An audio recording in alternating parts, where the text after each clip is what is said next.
జాతీయ బీసీ సంక్షేమ సంఘం జాతీయ ఉపాధ్యక్షులు గుజ్జ సత్యం ఆధ్వర్యంలో హైదరాబాదులో ఏర్పాటు చేసిన బీసీ మేధావుల సదస్సులో బీసీ నాయకులు మాట్లాడుతూ భారత రాజ్యాంగం ప్రకారం బీసీలకు జనాభా ప్రాతిపదికన అన్ని రంగాల్లో సమాన అవకాశాలు కల్పించాలని, కాంగ్రెస్ పార్టీ అధికారంలోకి రావడానికి ముందు ఎన్నికల్లో ఇచ్చిన హామీ మేరకు స్థానిక సంస్థల ఎన్నికల్లో 42% రిజర్వేషన్లను బీసీలకు కేటాయించాలని, బీసీ ఉద్యోగులకు ప్రమోషన్లో రిజర్వేషన్లను కల్పించాలని, అందుకు అవసరమైతే రాజ్యాంగం మార్చాలని డిమాండ్ చేశారు. ఈ కార్యక్రమంలో రాజ్యసభ సభ్యులు ఆర్ కృష్ణయ్య, మండలి ప్రతిపక్షనేత సిరికొండ మధుసూదనాచారి, కత్తి వెంకటస్వామి, బీసీ కమిషన్ మాజీ చైర్మన్ కృష్ణమోహన్, తెలంగాణ బీసీ అధ్యాపకుల సంఘం అధ్యక్షులు సుదర్శన్ నేత తదితరులు పాల్గొన్నారు.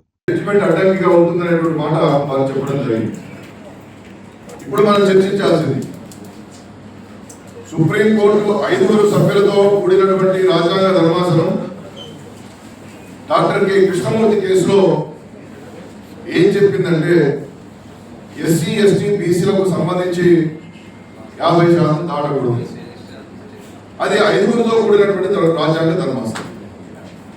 మరి అలాంటప్పుడు రాష్ట్ర ప్రభుత్వం మరి ఆ జడ్జిమెంట్ మనకు అందుబాటులో ఉన్నప్పుడు 50% దాటకూడదని చెప్పినప్పుడు మరి ఏ విధంగా 42% కేవలం బీసీలకే ఇస్తారనేటువంటి అంశాన్ని వారి ఎన్నికల ప్రణాళికలో పెట్టారో తప్పనిసరిగా ఆలోచన చేయాల్సినటువంటి అవసరం ఉంది.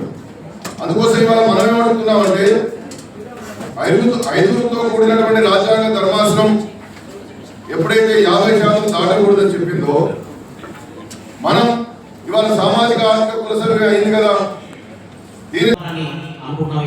ఆ ఉద్దేశంతోనే ఈ సభలో ప్రధానం చెప్పడం జరిగింది. తర్వాత వ్యక్తులు ఎక్కువగా మాట్లాడారు. ఈ 42% పెంచడం అనేది తమిళనాడులో స్థానిక సంస్థల రిజర్వేషన్లు 69% అమలవుతున్నాయి. వారు అక్కడ కూడా కుటుంబ సర్వేలు జరిగిన తర్వాత అసెంబ్లీని ఏర్పాటు చేసి ఆ అసెంబ్లీలో ప్రత్యేక చట్టం తీసుకొచ్చి ఆ చట్టంతో అఖిలపక్షానికి కేంద్ర ప్రభుత్వం వరకు వెళ్ళి కేంద్ర ప్రభుత్వం వారికి ఒప్పించి షెడ్యూల్ 9లో చేర్పించడం జరిగింది. యాక్చువల్గా స్థానిక సంస్థల రిజర్వేషన్ ప్రక్రియ కూడా రాజ్యాంగం పరిధిలో షెడ్యూల్ 9లో ఉంటాయి.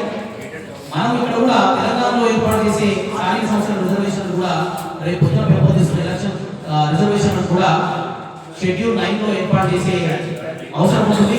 దానికి కేంద్ర ప్రభుత్వం పైన అగ్రపక్షంతో రాష్ట్ర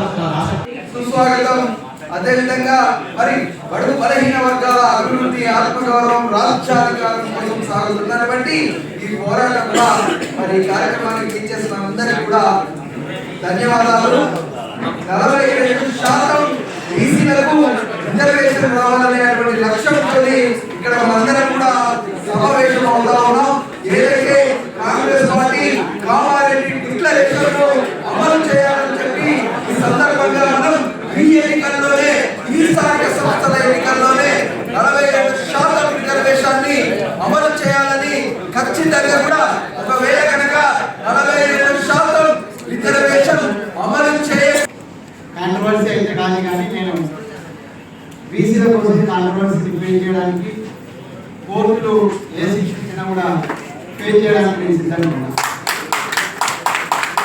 బీసీల రిజర్వేషన్ పరిమితం చేయడం కోసం సుప్రీంకోర్టు కంకణం కట్టుకున్నట్టుగా 50% లిమిటేషన్ అనేటువంటి ఒక గోడ కట్టేసి ఇక బీసీలు అంతకంటే ముందుకు రావాలనేటువంటి ఒక కుట్ర జరిగింది. సుప్రీంకోర్టు లెవెల్నే జరిగింది అని అనుకుంటున్నాను.